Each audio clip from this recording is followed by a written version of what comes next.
kwientwa me chance ya me pow chow say obe share program anase obe share ni ameye anase obe like na wasan so a subscribe wa ma me no ensem na ne abetu dwa no ano ode se utie na wo share ebia na obi dada udofu bi obi dada unue bi de na kosati bi enu a wo share the command a obetimi anya afutu sembi ewom enne ye wo sompa FM ayo sem asi wo abaywa so no kam ne ho fe pa your friend Jennifer how ni amane a wakofa ewo eye secondary school enkwala no e fa ne eye mu pa because enkwala ya campo momo ni baby akọ ensese nyankopon ambo akọle amsina dwimpe anye self discipline pa dia obenu akofa ne ayemfa Jennifer say oye lesbian na ni nyina start fi secondary school onoa ni senior wo dwale anu we pio se ho akono se na ya wo dwale adon wo tete se no so na nufu no wa mia ne to kakra san kakra sa e na je se ye di ni wura eye adwuma nim adwuma ben ya eye lesbian na je se wo ba ni oba de ne sa wo no ta frese be na se na no aye de enko wi akire no ye de ne ma doctor ni bia wo is ye nti akire nsem ye firi Mumbai emra sisia abaya eti say erade adom mi show you basoa mi Quran mi Bible bodua bi focus ya national dia na ope bacham pe Bible erade bebo bacho peya me Jennifer mi kra me Bible sasa ma me bekan erade boa me oda Jenny komo be no iti mampa cho me hia mo akakra okay na me mo nyina ne se me lesbian lesbobo me pa cho me on pa cho we okay to aso na ebeba cross examination be duro kasa me lesbian na me pese me frame na me was secondary school first year ye ma kwan sign call ensi emo na me yeboda ensi emo na me kodware ye dware nso ya na times ya na ye don so kakra ensi de na me late man sorry ntem ti me kodware no e na me senior ba ko bai e so no me ba be dware to ka so no me be dware no e no na ho akono sei e na ya na ye be dware akatakata ho sa no but me man fa na simbia enti na nyumre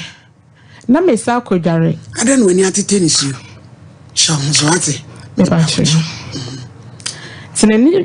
na nyumre na me sa kodware na wasan baaye si obaye na oso me nufu ono ba me ba chi o mi ana si ana osa no doto me ba chi oso usunzo osre enim means ai bia be enti oso me nufu sa na mbusansa adent na oso me nufu na ya so lo mi anufu mpo aja ntimi nka ne kese na mbusansa adent na oso me nufu mi ane se na ben popi na me sa adent na oso me nufu na osa na sa na pa wudar me ka cha oso ho ya akono enti man ti me anka hwe na me de me dware na me free honom na me koy enti edi be 3 days na yes me sa kodware the same thing osa baaye enti na me ka kire girl baako me so na me ntimi fa down for na me ntimi fa down for nti girl bia na say wa fa me se na down for me pa cho ma me mrem kaka o ye not na me pa cho baby me asantini okay ti me fa girl no fa madam for no na me ka kire ni ye call class aye ba na me ka kire ni ade se na senior we se na lady ni twam na me sa senior ya okoi ade se na enra enani 3 days na me dware obey you me dware obe ka kire me se me ho akono ai ye be back class so sa ka kire o se me dware no sa be so me mu say what did me be some starting to also me no for catch me sign say normal Emma goodness they so we say the new issue be and also often say a issue you would say new issue be normal day won fe won date be down am so there be and am say there be into the ba me money say nka me ka catch me maame enti ma me bese ebe visit a day bi but me ma me obi ana wane papa di nkomo na obeka akire ni bia na obeba papa amane tina usuro tina misro se obeka meka akire na obeba papa nso amane enti abamenti me anka enti o ma na SSC bi na afa koso Jennifer show huso aso pe su no pese ba show huso na yini nkomo ate aw se wa twetwe ba ma na yese enwani eni etiem kwasi ampa fui na say me na holiday see Oda wimo we no am medam ya tu papa pokwa bena wi ani ameda wan ya wa kire ya nko abraba ya pese me di release me ban tension na we just ya nko pesi intima ba cha course sana sena na efien so den kakra na me ma me papa na ebi ni ho ya dey enti ye kofi aga ne kofi na ye ono ye o ta kofi na na ono so ne bi ofi nsi omo the provisions bre na no ama me bi enti no beche starting the na me yes me mpe but afa ekwa ani mo no na e di enti na meche so the mama na maje the mama na maje enti de no fe maka cha me say o the mama ya meje no e de ba de na me so de bechi aneka eno be san sa de enti no be sam sa question na no ma date da na me say da be me date da yes o ye virgin kra e ba try obetimun 10 time koso sa na o say ene eye pa so on date da because so when me date a on fa be ma da ofa na obenyim enti no ye me David ya wachechira so ano my lady be ma da ofa na obenyim enti no me no date da nyinsa bi ama free range ano me san sa ade enti no ka sem ye me ndu ye date no o say an opeme ana me sa da bi Bible crack cassette here because me ko Sunday school ya ka chere se Bible cassette here so ba ne be ma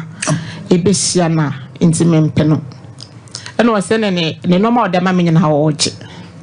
osu nya bi me nsu me nya mfama no enti na so tata me sa enti na me sa ka chere girl ba ko na no me fa na damfo no say asem se na lady na sa ka chere no na so betimi aboa wo de ade enti na won ti ase enti ti ase ne ntina ena me plan na me ne tsena ti yetini mo na bia manso hotel bi wo Kumasi na monso wo se okoye wo days bi o ma ye ko ho eye ma nko an ko ho no so me ba cho modi me be kokoto ni bu afo bi o ba be twaje me ye wo hotel kure mu ma nko an ko ho me ba cho ni se champo bo ti ko mu akoda unim say osusa eni me ekosu yo kase abaya yo what days be on my man kwa na ko honum ti so ko honum dia na che se ope obi ni na date e ma ni ma me ba chwan ayo enti o mo de me ko honum opiao enti o mo de me ko no na e man kwa eno bisa o mo sa de no mo sian samepo o mo be pe obi ama me na me ni na date no no wa hwe me school na me ka so okay mate nti me pene so ma mo pe obi ni me ye no mo ye say me virgin nti nya de say ma date obi ada nti me hu ye nti mo pe obi ma me no mo ye say just mo train me e wo man sana metime ni pana kwa kwhyanya se ni pana oni pe ni me ekosu my lady school pa lesbian school enti training ni ba so me ba chan yan ko hon me interest with training nas enti ye kujare a me dwale late na me no omo me no aba na ba akota pharmacy na ba akon no me nufu kama na nu dwale nu gina ho na o tafra na madwale awi amabada ye mo no baby